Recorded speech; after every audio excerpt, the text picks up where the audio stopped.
hidup sebagai anak-anak terang. Saya akan bacakan bagi kita pada saat pagi hari ini dalam Efesus 5 ayat 1-20. Sebab itu, jadilah penurut-penurut Allah seperti anak-anak yang kekasih. Dan hiduplah di dalam kasih, sebagaimana Kristus Yesus juga telah mengasihi kamu dan telah menyerahkan dirinya untuk kita sebagai persembahan dan korban yang harum bagi Allah.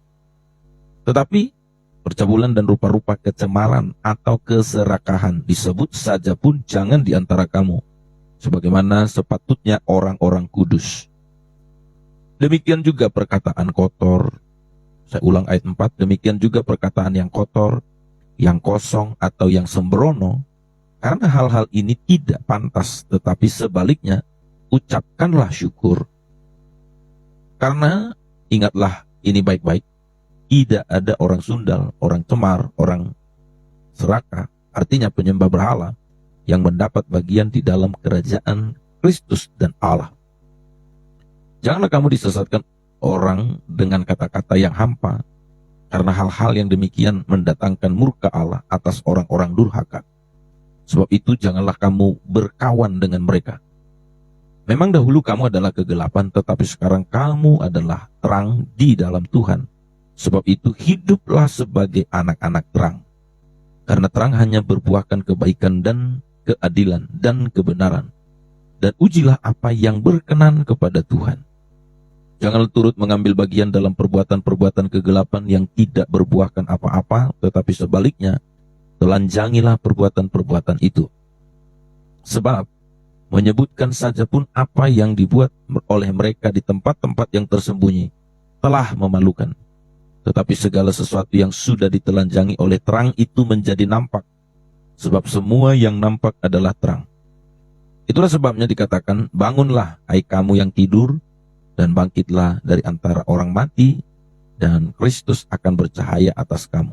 Karena itu, perhatikanlah dengan seksama bagaimana kamu hidup. Jangan seperti orang bebal, tetapi seperti orang arif. Dan pergunakanlah waktu yang ada, karena hari-hari ini adalah jahat. Sebab itu janganlah kamu bodoh, tetapi usahakanlah supaya kamu mengerti kehendak Allah. Saya ulang sekali lagi ayat 17, sebab itu janganlah kamu bodoh, tetapi usahakanlah supaya kamu mengerti kehendak Tuhan. Dan janganlah kamu mabuk oleh anggur, karena anggur menimbulkan hawa nafsu, tetapi hendaklah kamu penuh dengan roh. Dan berkata-katalah seorang kepada yang lain dalam mazmur, hidung puji-pujian dan nyanyian rohani. Bernyanyi dan bersoraklah bagi Tuhan dengan segenap hati. Ucapkanlah syukur senantiasa atas segala sesuatu dalam nama Tuhan kita, Yesus Kristus, kepada Allah dan Bapa kita. Amin. Nah, Bapak Ibu Saudaraku yang dikasihi oleh Tuhan, Paulus menyampaikan sebuah surat kepada Efesus untuk mengarahkan mereka atau juga bagaimana menasihati mereka, sebab pada kala itu bagaimana kehidupan orang-orang di jemaat Efesus ini, supaya mereka tidak terkontaminasi atau tidak hidup dengan cara-cara orang yang hidup dalam kegelapan. Makanya Paulus mengatakan pada ayat yang ke-8, memang dahulu kamu adalah kegelapan, tetapi sekarang kamu adalah terang di dalam Tuhan. Sebab itu hiduplah sebagai anak-anak terang. Nah, ini kan yang sering menjadi masalah. Artinya ada orang yang sudah di dalam Tuhan, tapi masih menghidupi cara hidup dalam kegelapan. Nah, ini bisa terjadi oleh karena seringkali dia tidak menyadari identitas dan statusnya sebagai anak yang sudah ditebus sebagai anak-anak Allah, menjadi orang yang dibenarkan, menjadi orang yang dikuduskan, bahkan menjadi terang dalam bahasa Paulus pada pasal ini. Jadi dalam kata lain, Bapak Ibu Saudara, Paulus mengatakan kamu itu adalah anak-anak Allah. Maka sebagai anak-anak Allah semestinya kamu harus menjadi penurut Allah. Itu yang dikatakan pada ayat yang pertama. Sebab itu jadilah penurut Allah seperti anak-anak yang kekasih. Jadi bukan malah hidup seperti orang dalam kegelapan. Nah, bagaimana kira-kira orang yang hidup dalam kegelapan itu? Maka dia mengatakan pada ayat 3, tetapi percabulan dan rupa-rupa kecemaran, keserakahan disebut saja pun jangan di antara kamu, sebagaimana sepatutnya bagi orang-orang kudus. Jadi artinya kan begini, percabulan rupa-rupa kecemaran, keserakahan, disebut saja pun. Artinya kerap kali kan ada orang ya cerita tentang percabulan, kecemaran, keserakahan. Ya mungkin iseng cerita dengan kawan, dengan teman gitu ya. Tapi Paulus katakan menyebut saja pun sudah tidak perlu, bahkan itu sangat memalukan. Kenapa? Karena kita adalah orang-orang kudus. Nah, kadang-kadang bisa begitu kalau kita jumpa satu profesi gitu ya, atau teman ya sekalipun sesama orang Kristen. Kadang-kadang biasanya bisa ceritanya juga bisa macam-macam gitu ya. Karena kita menganggap wah kita satu profesi atau saling memahami begitulah. Sehingga ceritanya bisa ngarang ngidul mana-mana. Nah, Paulus mengatakan kamu itu anak terang. Jadi apa yang mesti kita lakukan? Kita mesti hidup sebagai anak terang. Dan dikatakan juga ayat yang keempat, demikian juga perkataan yang kotor, yang kosong. Ya, kosong itu maksudnya nggak ada artinya. Perkataan kotor itu adalah bisa maki-maki orang. Cakap kotor itu seperti menyebut orang lain dengan kata makian, kata-kata kotor, kata-kata kebun binatang, kan begitu. Kata-kata kosong, artinya kata-kata kosong itu nggak ada artinya. Atau sesuatu yang dibuat-buat, atau sesuatu yang direkayasa begitu ya. Dan juga yang sembrono. Nah, jadi Paulus ingin mau mengoreksi dan mau meluruskan atau juga mau menasehati bagaimana mereka juga diubah dari sebuah perilaku kegelapan dan dari sebuah pernyataan atau perkataan-perkataan yang tadinya adalah perkataan-perkataan yang tidak pantas dan tidak patut, tetapi dia mengatakan demikian juga perkataan yang kotor, yang kosong, yang sembrono, karena hal-hal itu tidak pantas. Tidak pantas pada siapa? Pada kita yang adalah anak-anak terang. Tetapi sebaliknya ucapkanlah syukur. Maka Bapak Ibu Saudara, saya tidak tahu sejauh mana kita dalam kehidupan sehari-hari, apakah kita masih mau suka menggosip, apakah kita juga masih mau cakap kotor. Kan kerap kali kalau menurut hemat saya begitu ya, maksudnya kadang-kadang ada orang tidak cakap kotor kalau tingkat kemarahannya mungkin cuma 5% gitu ya. Kalau kita buat seperti grafik. Tapi ada orang di 5% dia tidak cakap kotor, tapi kalau marahnya sudah sampai 10, nah dia bisa cakap kotor. Tapi ada orang di 10% marah tidak cakap kotor, tapi kalau sudah 50%, wah dia bisa cakap kotor. Ada juga di 50% kemarahannya contohnya, dia nggak cakap kotor. Tapi kalau sudah 80%, wah dia bisa cakap kotor. Nah, tingkat terakhir lah ibaratnya kalau menurut saya. Ada orang di 80% dia marah, tetap terjaga tidak cakap kotor. Tapi kalau kemarahannya itu sudah di puncak 100%, seperti istilah marahnya sampai di ubun-ubun gitu ya, dia bisa cakap kotor. Makanya kita kerap kali kagetkan dengan orang ini ya. Ketika kita selama ini kan kita tahu dia tidak pernah cakap kotor gitu ya. Dan kita pernah juga lihat dia marah. Tapi giliran ini kemarahannya memang marah, semarah-marahnya begitu. Tiba-tiba nyeletup dari mulutnya cakap kotor. Pluk, gitu ya. Wah, kaget kita. Akhirnya kita lihat, wah kok bisa begitu ya, gitu ya kan. Maka kita lihat. Nah, itulah yang disebut oleh Paulus tadi. Jadi kenapa kok masih ada perkataan kotor itu? Sebab masih tersimpan di dalam hati. Makanya Paulus mengatakan jangan hidup dalam gelap. Gelap itu artinya nggak terlihat. Maka orang yang hidup dalam terang itu, Bapak Ibu, anak-anak terang itu adalah sama seperti ya teori terang kan contohnya untuk kita secara sederhana saja. Kalau terang, maka kita melihat apa saja yang ada di tempat itu. Namanya juga terang. Nggak ada yang tidak kita lihat. Kalau penglihatan kita masih bagus gitu. Jadi anak-anak terang juga begitu. Anak-anak terang tidak ada yang tidak dia lihat dari dirinya. Dan terang yang kita gunakan itu terang Kristus. Jadi kita melihat kelemahan kita sampai sedetail. Sekalipun orang lain tidak tahu. Tapi yang sering terjadi yang hidup dalam gelap itu apa? Kelemahan orang lain. Samar-samar pun dia begitu jelas dia lihat. Tapi kelemahannya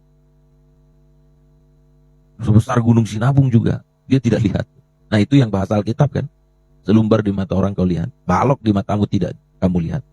Buang dulu balok itu supaya kamu bisa melihat selumbar di mata orang. Nah, itulah yang sedang disampaikan oleh Paulus. Kamu itu anak-anak terang, seperti yang dikatakan pada ayat yang ke-8.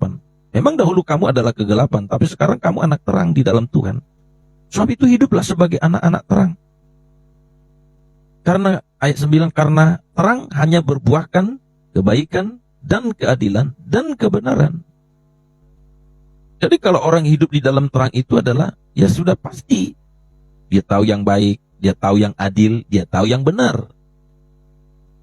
Tetapi kalau orang yang hidup dalam gelap itu adalah dia tidak melakukan kebaikan, dia tidak melakukan keadilan dan tidak melakukan kebenaran. Kenapa? Ya seperti orang di dalam gelap gitu ya. Kalau orang dalam gelap tabrak sini, tabrak sana. Kalau kita dalam ruangan gelap kan kita nggak tahu mana pintu, mana jalan keluar, kita nggak tahu. Mana barang, sehingga kita bisa tabrak barang, tabrak meja, tabrak kursi, entah apalah di tempat itu gitu ya. Nah lama-lama karena kalau terangnya tidak ada, kita barang di situ semua bisa berjatuhan, kita sendiri juga bisa jatuh dan ya kita sendiri juga tidak bisa membereskan. Kenapa? Ya di dalam gelap. Nah itulah orang-orang yang selalu kelemahannya sudah begitu banyak gitu ya, tapi tidak pernah bisa melihat kelemahan itu menjadi sesuatu kelemahan yang harus dibereskan. Itu sebabnya seperti tadi ilustrasi saya sampaikan tadi, orang dalam gelap bisa nabrak sini atau barang-barang bisa berjatuhan, bahkan dia juga bisa jatuh karena tidak ada terang. Tapi ketika terang dimunculkan atau ketika lampu dihidupkan, dia bisa melihat, waduh, rupanya pintu di sana. Waduh, barang-barang berjatuhan. Waduh, rupanya saya berjatuh di sini. Sudah dekat dengan, contohnya benda-benda tajam gitu ya. Sedikit lagi tadinya saya melangkah, saya bisa kena benda tajam nih. Maka setelah dia melihat semua kondisi itu, dia membereskan, dia merapikan. Demikian dengan kita Bapak Ibu. Firman yang kita dengar adalah terang yang melihat siapa kita. Dan firman itu yang memperbaiki diri kita. Jadi firman itu, saudaraku, dikasih oleh Tuhan, Alkitab juga katakan seperti cermin yang memperlihatkan siapa kita. Dan Allah juga, saudaraku, oleh firmannya juga mengerjakan, memperbaiki. Maka kita perlu dengar firman terus. Sebabnya Alkitab juga mengatakan iman timbul dari pendengaran akan firman Kristus. Jadi bukan soal sememukau apa khotbah yang kita dengar itu, tetapi soal seberapa penting itu untuk pertumbuhan kerohanian kita. Maka itu yang dikatakan oleh Paulus. Maka Bapak Ibu Saudaraku yang dikasih oleh Tuhan, mari kita mulai melihat kita ini adalah anak-anak terang. Maka kalau kita adalah anak-anak terang, kita pasti menjadi penurut-penurut Allah. Dan dikatakan pada ayat yang kedua, dan hiduplah di dalam kasih sebagaimana Kristus Yesus telah mengasihi kamu dan telah menyerahkan dirinya untuk kita sebagai persembahan dan korban yang harum bagi Allah. Jadi Paulus kan menasihatkan begini, sebab itu jadilah penurut-penurut Allah seperti anak-anak yang kekasih. Lalu selanjutnya dilanjutkan, dan hiduplah dalam kasih. Jadi kalau kata hiduplah di situ, itu di dalam bahasa Yunaninya mengartikan berjalanlah atau terus meneruslah di dalam kasih itu. Berjalanlah terus dalam kasih itu. Jadi artinya kita terus berada di dalam kasih itu. Semakin menikmati, semakin menghidupi, semakin bertumbuh, berkembang gitu. Maka dikatakan hiduplah dalam kasih itu. Nah kata hidup kan, hidup, kalau sesuatu yang hidup kan berarti ada sesuatu yang progresif gitu ya. Artinya berkembang, bertumbuh, nah, bereaksi, bertindak. Jadi hiduplah oleh kasih itu. Berarti kita juga bereaksi karena kasih, bertindak karena kasih, berkata-kata karena kasih, melayani karena kasih. Maka sampai Paulus memberikan sebagai arahan kasih seperti apa yang dimaksud. Nah, maka Paulus mengatakan, dan hiduplah dalam kasih itu, dalam kasih sebagaimana Kristus.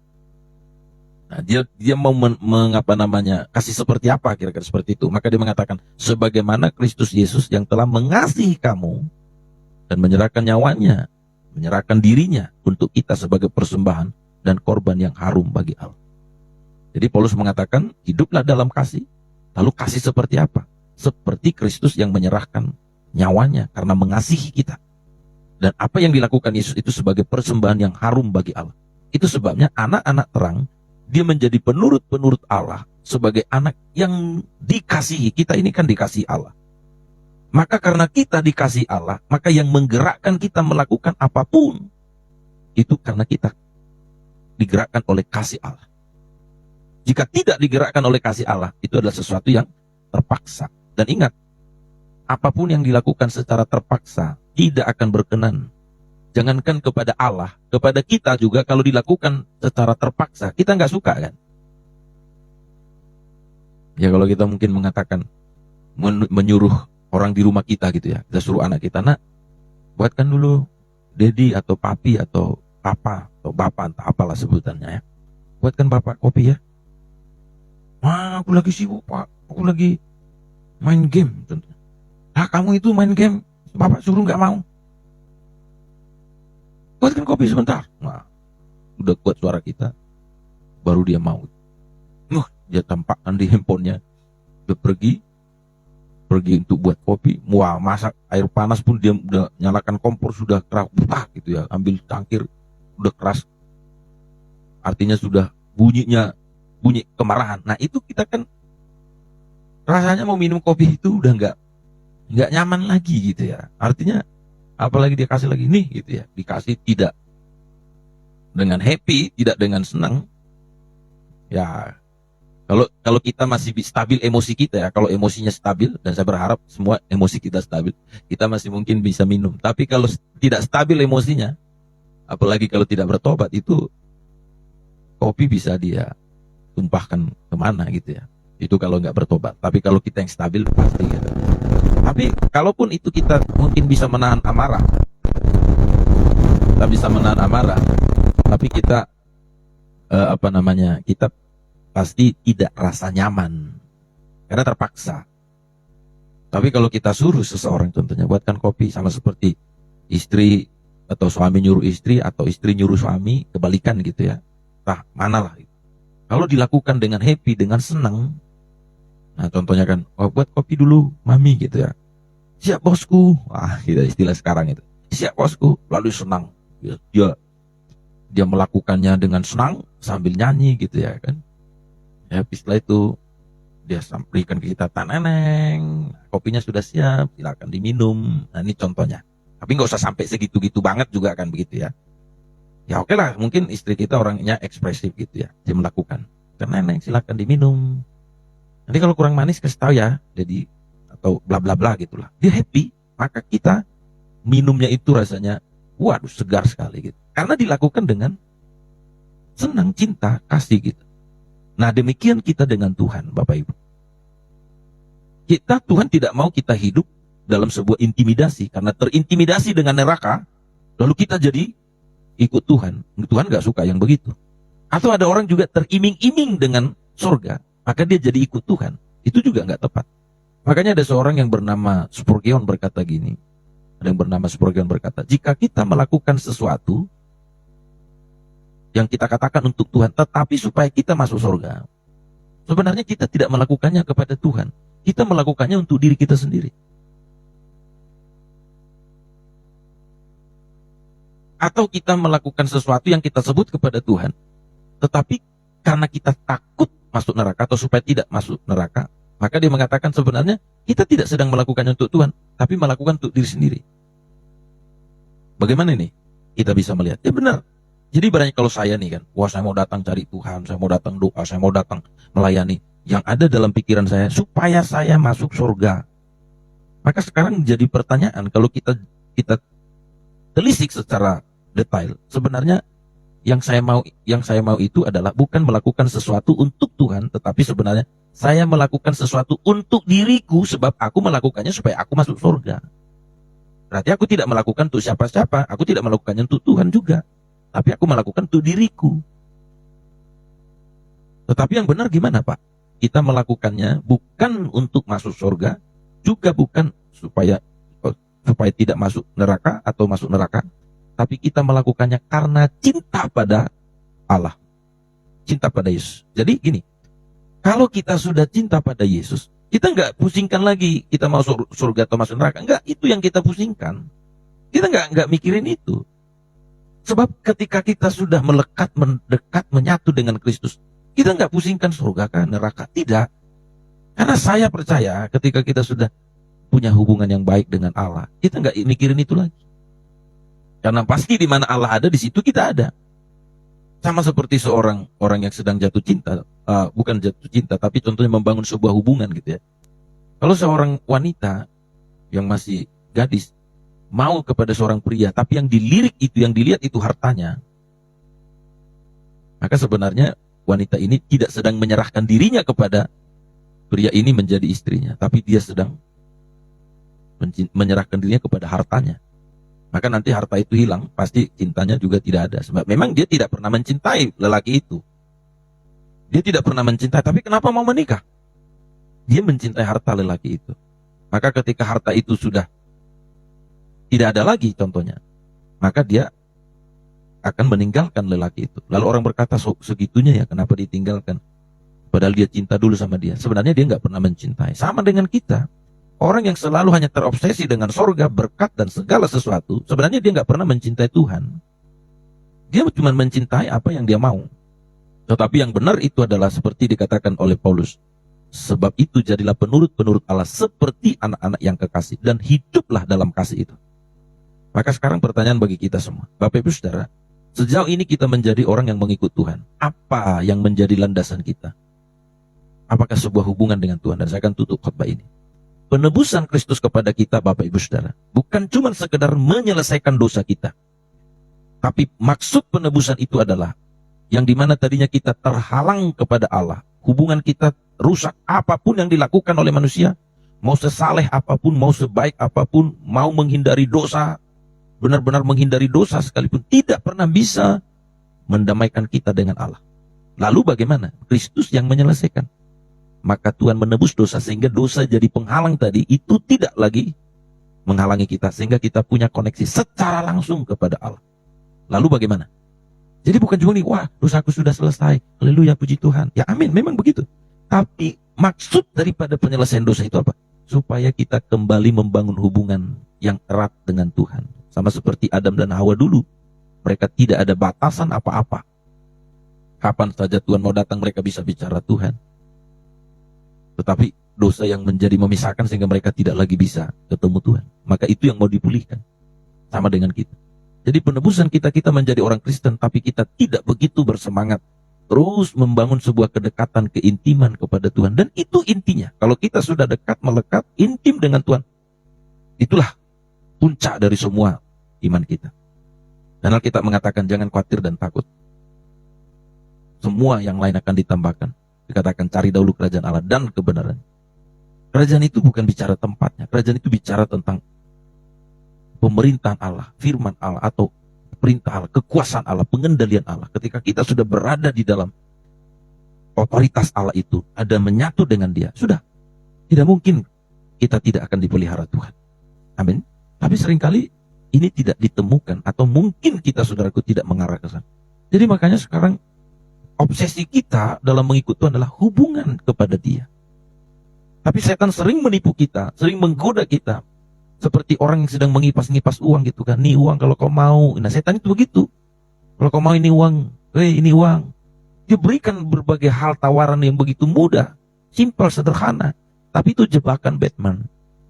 Dan ingat, segala sesuatu yang Tuhan berikan dan Tuhan izinkan dalam hidup kita, apapun itu, kalau diizinkan Tuhan kita mengalami kelimpahan, atau Tuhan izinkan mengalami kesulitan, tantangan, penyakit, apapun yang Tuhan berikan, atau Tuhan izinkan untuk kita hadapi, ingat, itu adalah kebaikan.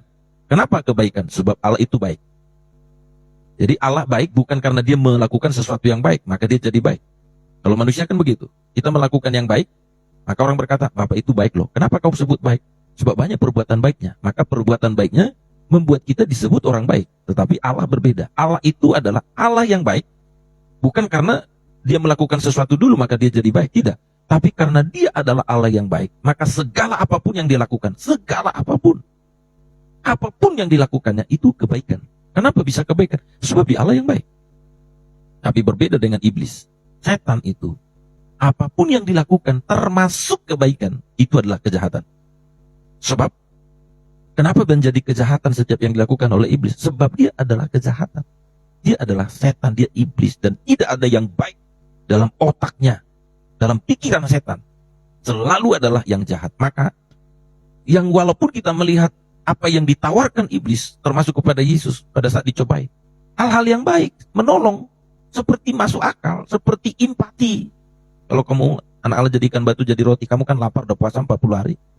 Seperti empati menolong, tapi itu kejahatan. Nah, makanya sama dengan kita, saudara.